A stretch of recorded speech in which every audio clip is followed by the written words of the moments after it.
Chronicling sometime in the 6th century, the British monk Gildas wrote of the Obsessionis Badonici Muntis, the siege of Mons Badonicus, or, as it was later known, the Battle of Mount Badon.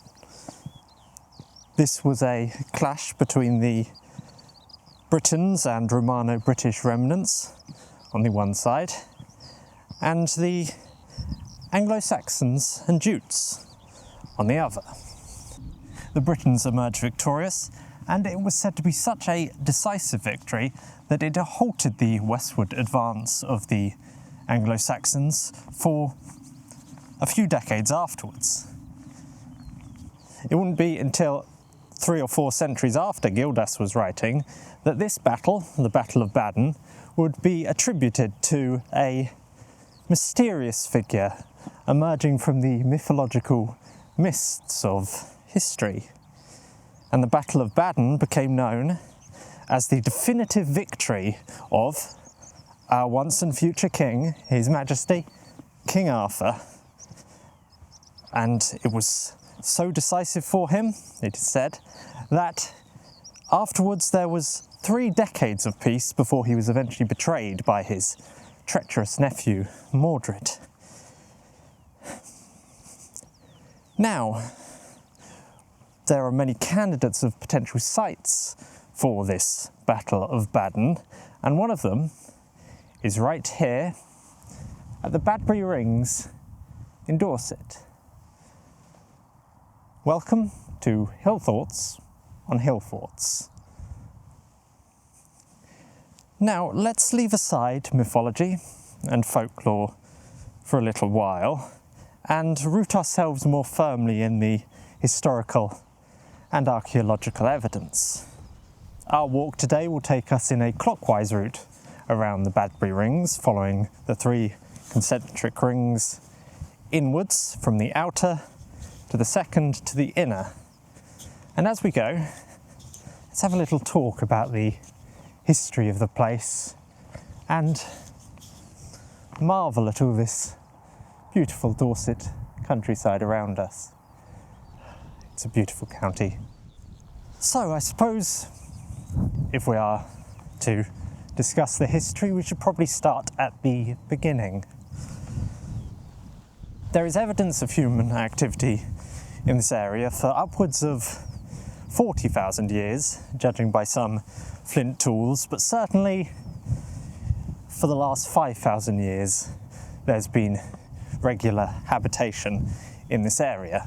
This evidence has been particularly found over in Highwood, just next to the Badbury Rings, and there are several Bronze Age barrows scattered around the outer edges.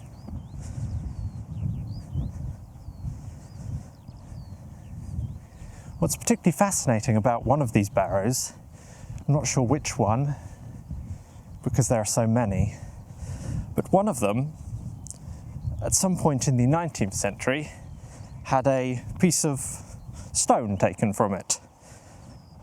What has come to be known as the Badbury stone. What's so fascinating about this rock is the carving on its surface. It's currently housed in the British Museum, and it appears to have a couple of Bronze Age axes or daggers carved onto its surface. The only Bronze Age art motif like this found elsewhere was found on stone 53 over at Stonehenge, which is about 35 miles northeast of here.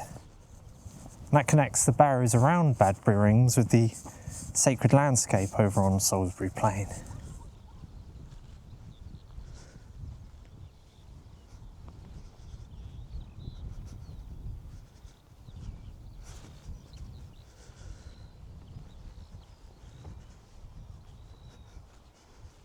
I remember nothing so beautifully haunted as the wood in Badbury Rings. Beyond the outer plateau, the rings heave up and round in waves 40 feet high. A magic bird in a haunted wood, an ancient cliff washed by a sea, changed into earth. Paul Nash, Dorset Shell Guide, 1936.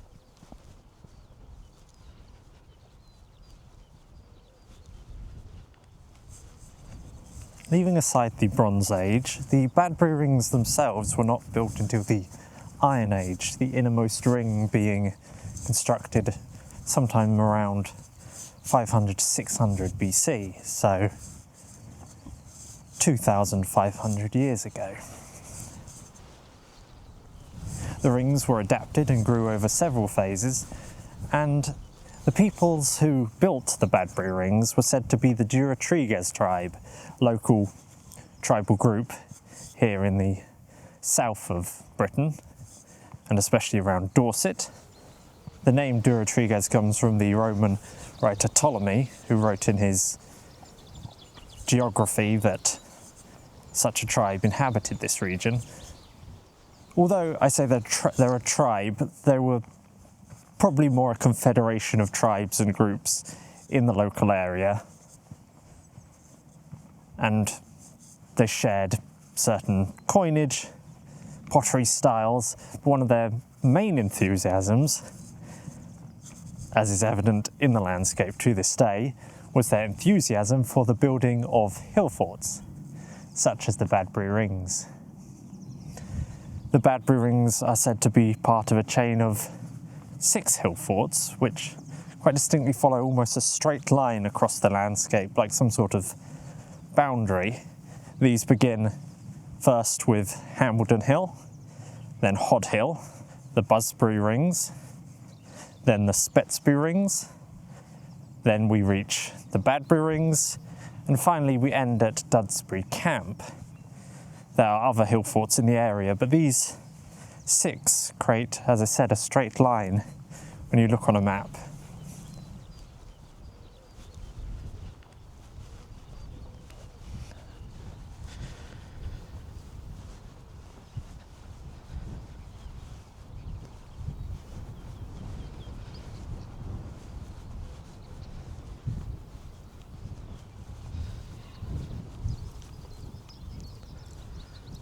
The placid agrarian Iron Age culture of the Durotrigians would come to an end in 43 to 44 AD with the conquest of the Romans.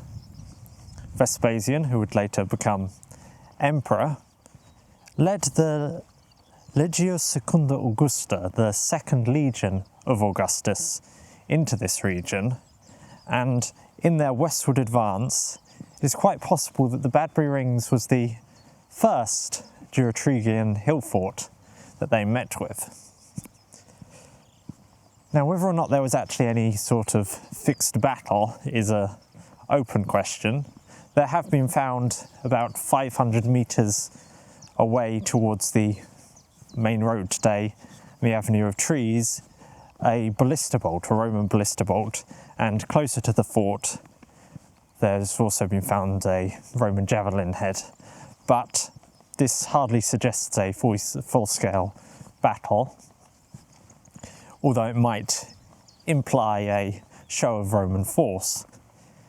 The Durotrigian tribes almost certainly knew of the Romans, certainly those amongst them who engaged in trade with the continent, and so it is perfectly possible that they submitted quite quickly, as they knew that putting up the fight would be costly,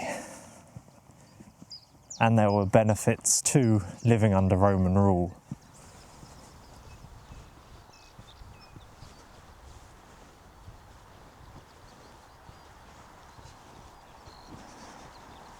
With the new Roman governance now in place, the Badbury Rings saw a decline in usage. It no longer needed to serve as a hub of activity in the local area for the Durotrigian tribes, and the Romans set up a nearby town of Vindocladia with a Roman fort alongside it, which is about where the village of Shapwick is to this day. The village of Shapwick lies about a little under 2 miles to the southwest of the Badbury Rings. Vindocladia was believed to have been the second largest Roman settlement in Dorset after Dunaveria, the what is today Dorchester, the modern-day capital of Dorset, which lay in the shadow of Maiden Castle, another hill fort that I hope to get to one day, although that is going to be a very large undertaking, as it is a very large hill fort.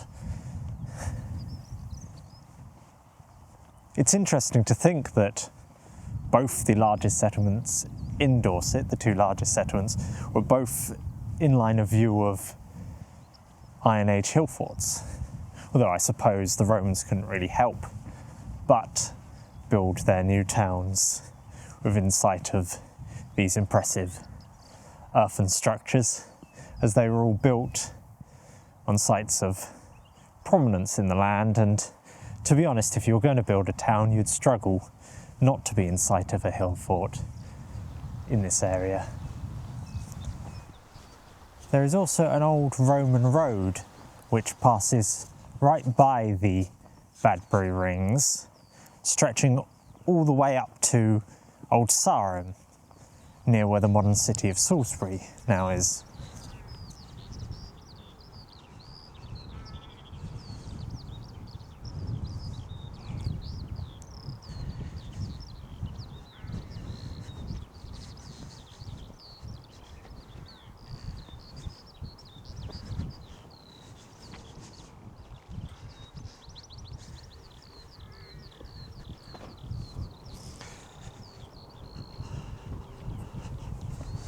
We are leaving the outer ring now.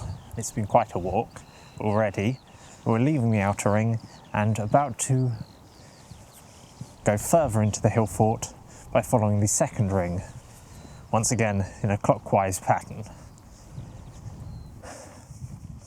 We were just talking about the Romans, and with the formal withdrawal of Roman governance in AD 410, there came a new period of uncertainty for this area, and this can be evidenced by the fact that between 70 and 80 years after Roman withdrawal, archaeological digs by Martin Papworth have shown that the Badbury Rings were re-inhabited, likely because they were a defensible position, still useful, and now especially more useful in this new era of uncertainty.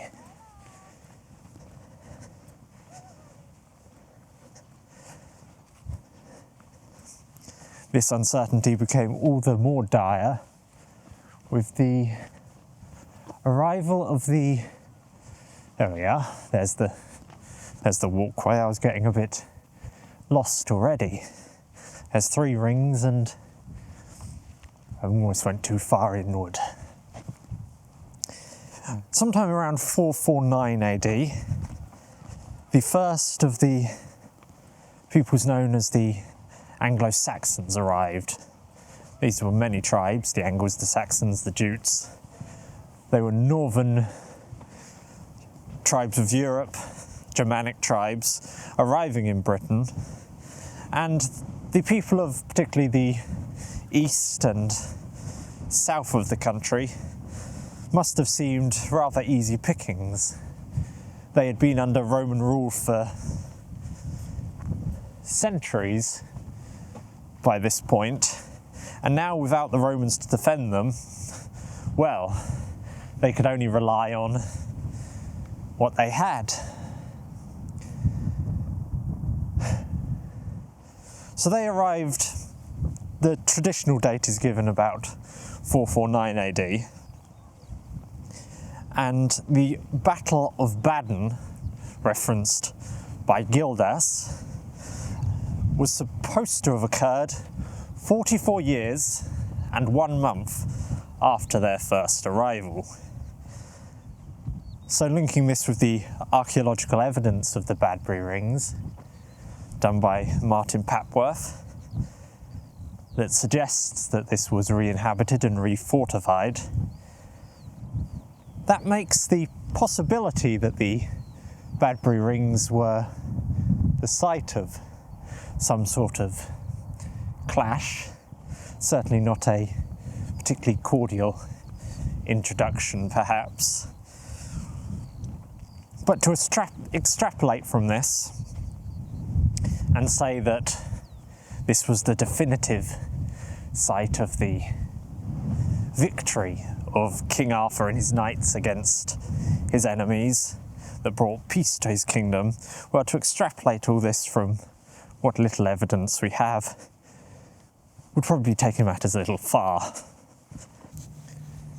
The original claim that the Badbury Rings were the site of King Arthur's victory was first made by Dr. Edwin Guest in a paper published, I believe, posthumously in 1883. This claim was taken up by the local Dorset Field Club, who, in a fit of county patriotism, saw the link between King Arthur and the local Badbury Rings as, well, something to celebrate. You can hardly blame them, and the main contention that Dr. Guest made, the main reason he linked the Badbury Rings with the Battle of Badon, came almost arbitrarily down to the name, Badbury Badon. And we know from the Anglo-Saxon chronicles that this was known as Badbury.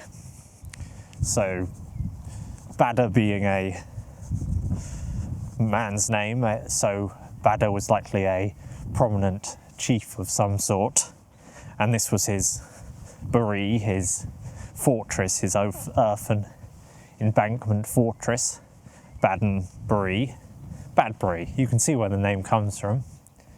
It's just a simple contraction.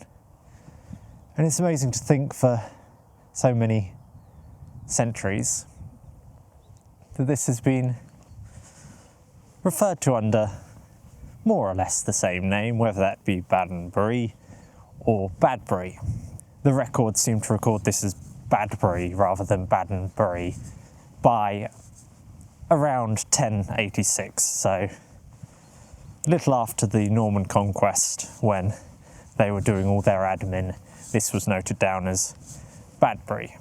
So the contraction of Badbury, Badbury, Badbury, Badbury. It really is a beautiful day today. Look at the local countryside.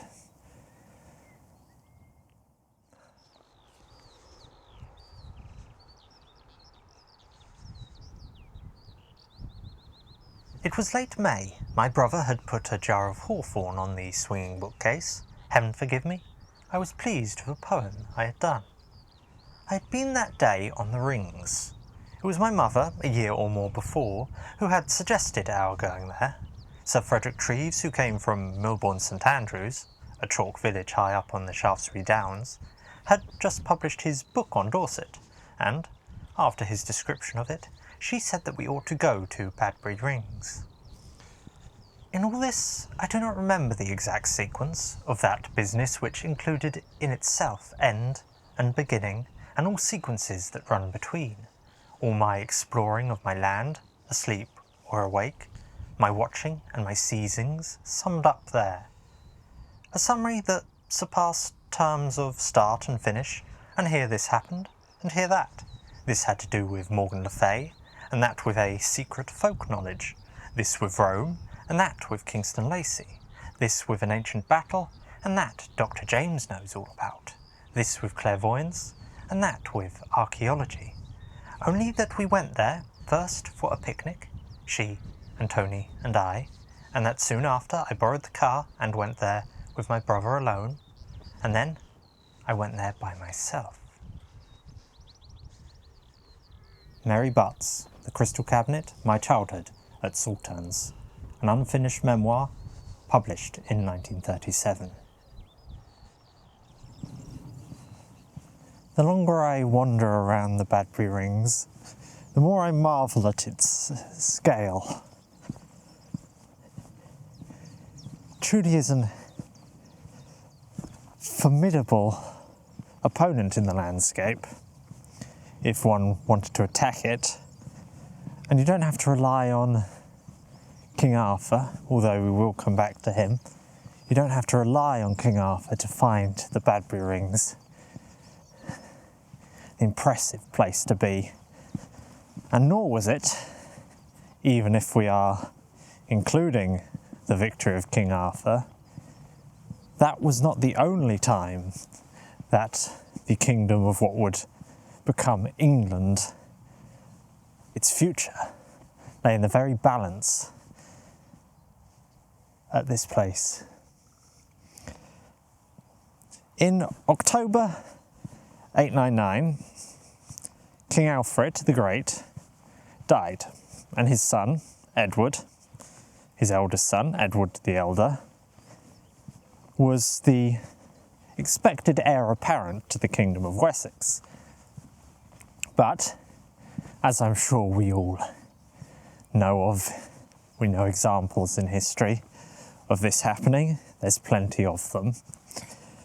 With the death of King Alfred, although his eldest son was expected to inherit, there were other claimants to the throne.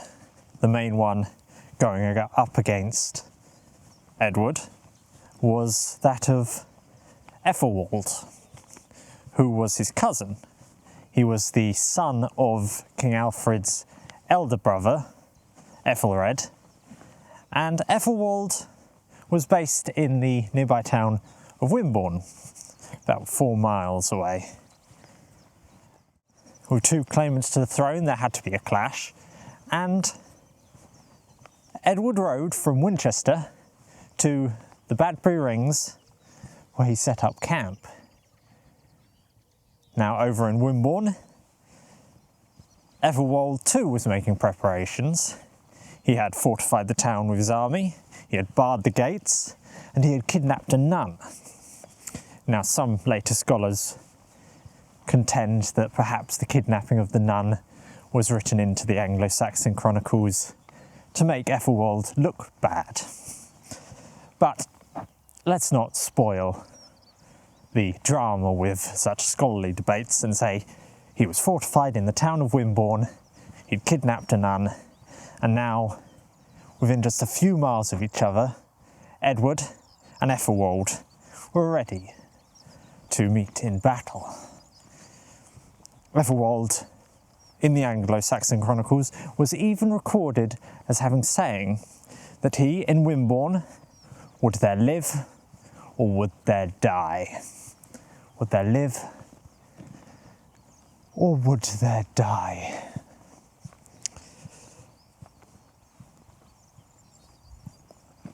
As an oath, one has to question it, because once Edward arrived and had set up at the Badbury Rings, Ethelwald, who in Wimborne would there live or would there die, soon thereafter fled during the night to Northumberland, where he sought refuge with the Danes. King Edward the Elder was crowned in June of the year 900. This isn't the end of Ethelwald's and Edward's story, but it is all that's relevant to the Badbury Rings.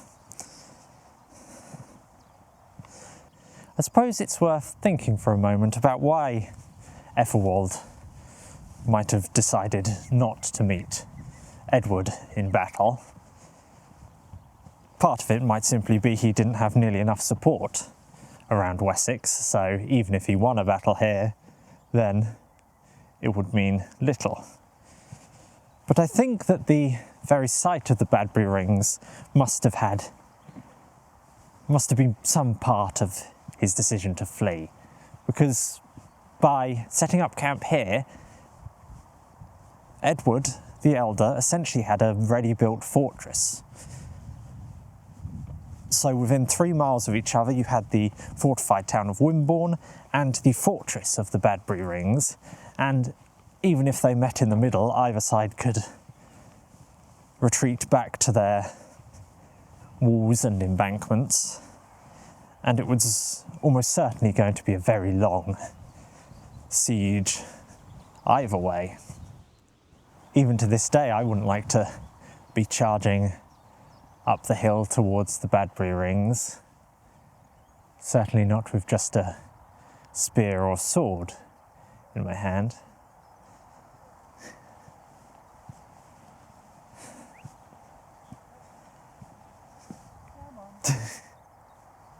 Here's a doggy.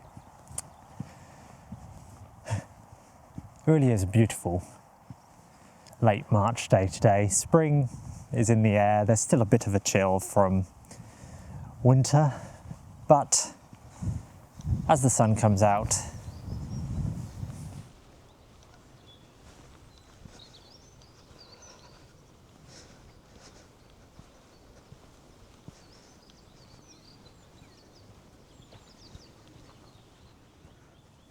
for the next half a millennia, not much seemed to occur here at the Badbury Rings following King Edward's encampment.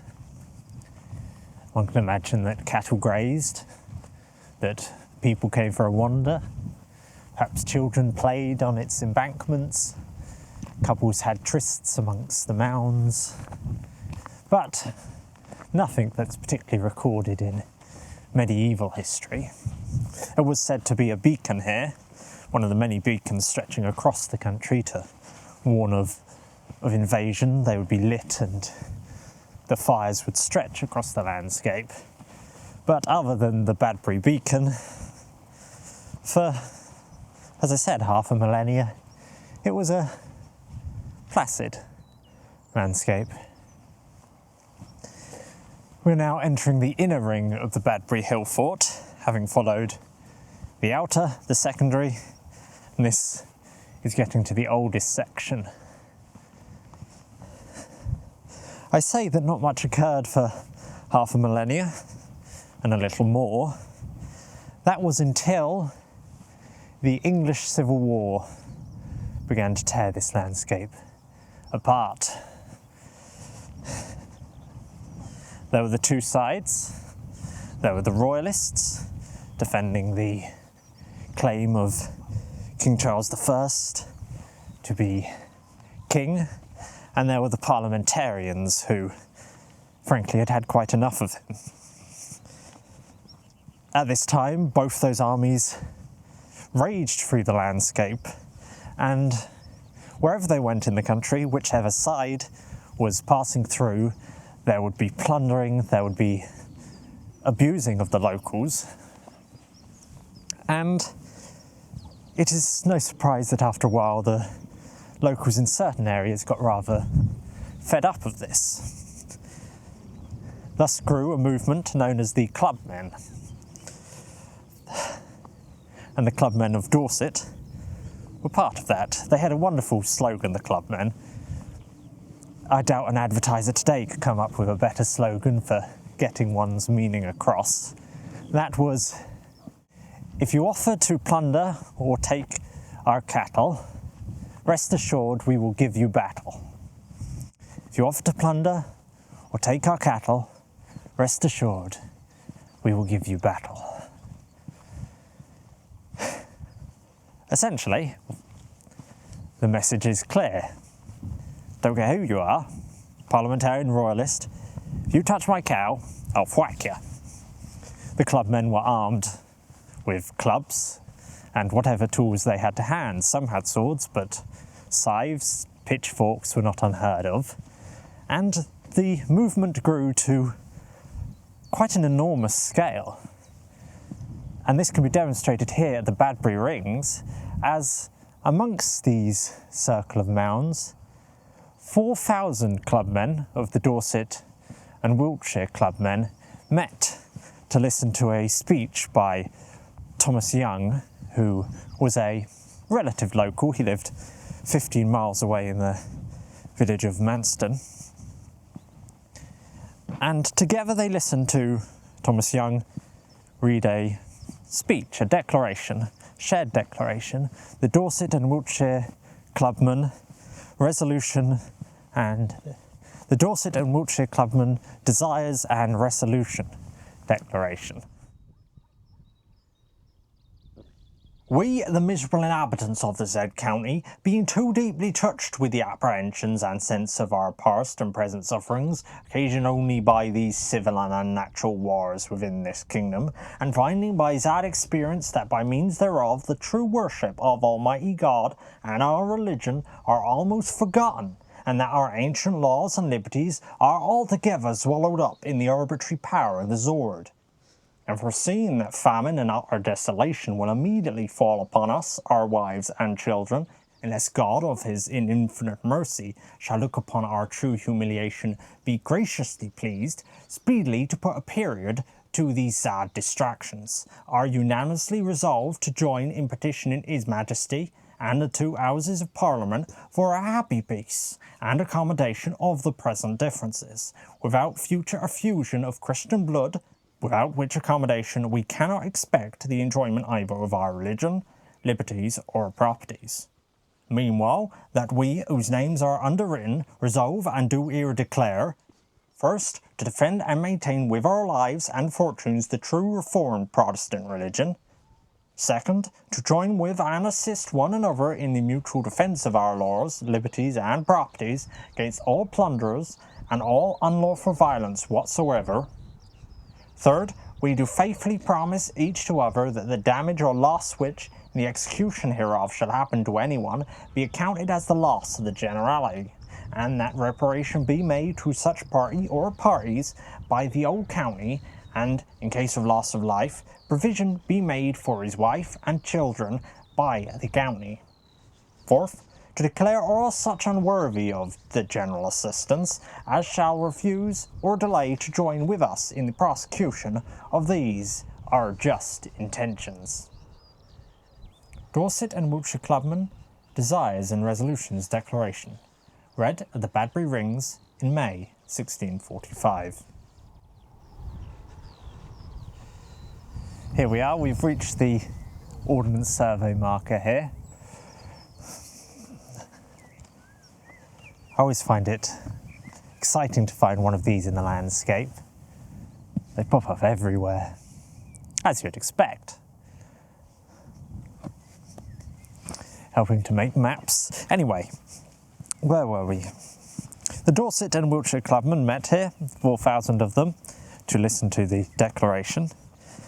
And the contents, quite simply, were calling on the King and Parliament to resolve their dispute, drawing on the concept of a shared Protestant faith, so as to end all the plundering and bring law and order back to the country.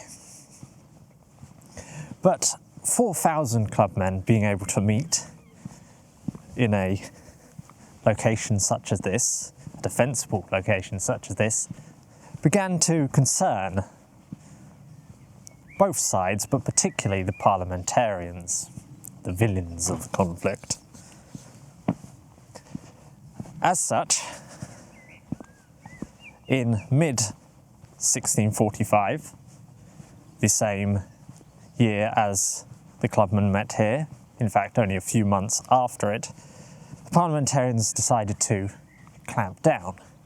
They had got a new hold on the county of Dorset, having finally besieged the stronghold of Corfe Castle, which was held by the Banks family, prominent royalist family, and who owned this area, as well as Corfe. And as such, the parliamentarians met the clubmen at Hambledon Hill, another hill fort that I mentioned earlier, where they crushed them quite brutally, killing dozens and capturing hundreds. But that's a story for Hambledon Hill, so we'll leave that for today. After the clubmen met here in May 1645, there is very little more for the next few centuries. Again, it became quite a placid location amongst the farmland. Again, people probably came here for a stroll, cattle grazed, but otherwise all was quiet. But what was known is that amongst the trees there was a colony of ravens, said to be one of the last colonies of wild ravens in the country. This claim is slightly dubious, and the raven population has been recovering the past few decades of when I speak, I'm glad to say. But the ravens of the Badbury Ring, there was something about them, something special, and various tales began to be told of them. Most particularly is that of the idea that one of the ravens around here, if you happen to spot one, may well be our once and future king, His Majesty King Arthur, returned in raven form, having been transformed into such by witchcraft. One of the things I find interesting about the Arthur as raven myth is that one of the earliest references to there being such a myth in this country, not just in Dorset but in the country in general, as part of the Arthurian lore, one of the earliest references is in Miguel de Cervantes' Don Quixote, written in the first 2 decades of the 1600s. There's this wonderful quote where Don Quixote, to defend himself, speaks of how the British people believe that King Arthur was turned into a raven.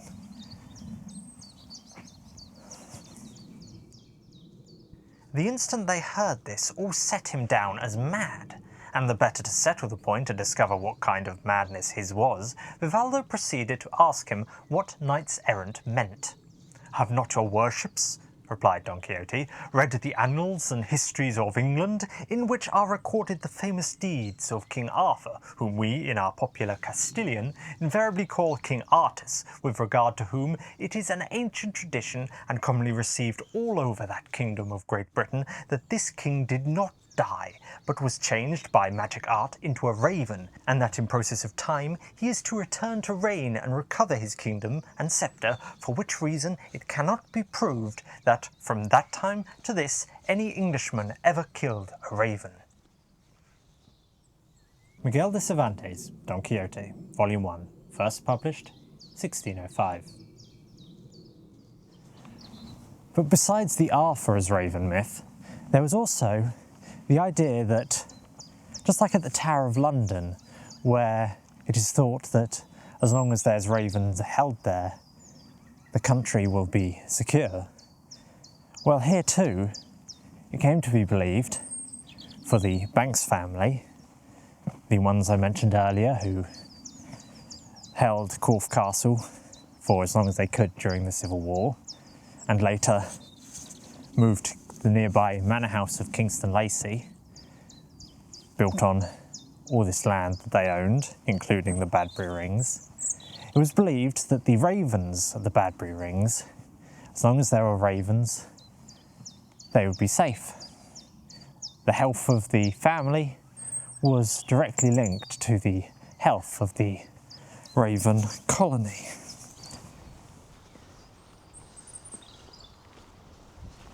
It is slightly eerie to think that perhaps somewhere amongst these trees King Arthur is watching on and keeping an eye on his kingdom.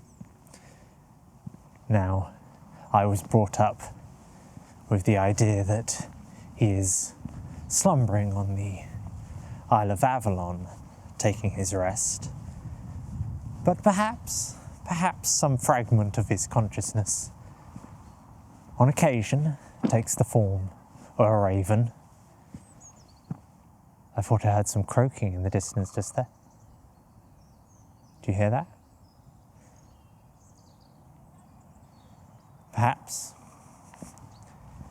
King Arthur is watching on. During the Second World War, a transmitter mast was installed on the top of the Badbury Rings to help aircraft landing in the nearby Tarrant Rushton airfield. There were also anti-aircraft batteries and searchlights around this area, but I'm not sure if they were on the rings themselves. Other than this, well,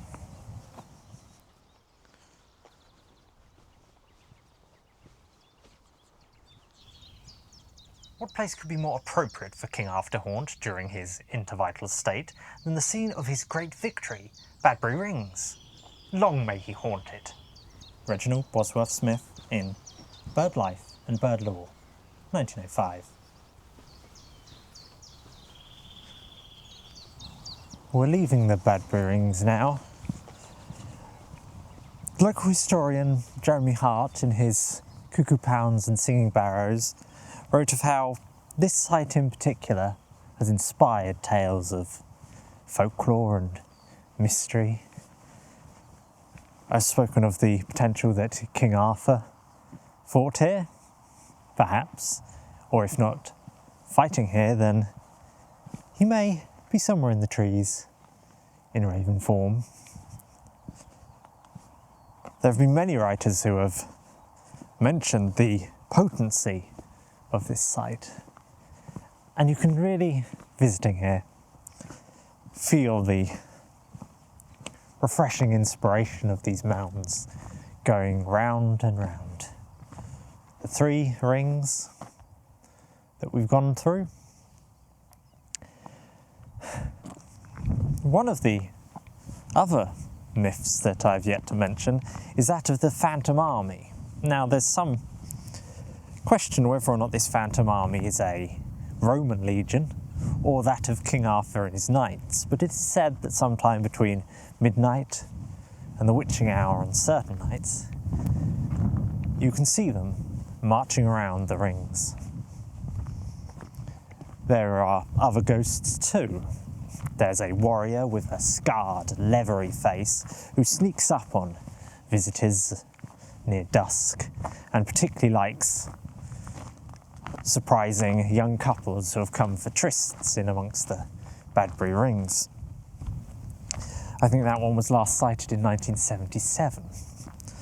Besides that warrior ghost, there's also the spirit of a old lady in a dark dress who has an outfit on that is reminiscent of the late Tudors. One final myth that is attributed to this area, and is particularly peculiar and has stumped most of the folklorists I've read, all of them, is that of the Golden Coffin, supposedly somewhere between the Badbury Rings and the village of Shapwick, which I mentioned previously as being around the site of the Roman town. Well, between here at the Badbury Rings and Shapwick, there's supposedly a golden coffin buried. Now that's all the story really says, that there's a golden coffin, and it's not entirely clear when this golden coffin would have been buried, nor indeed who or what was in it. Just that somewhere between here and there is one.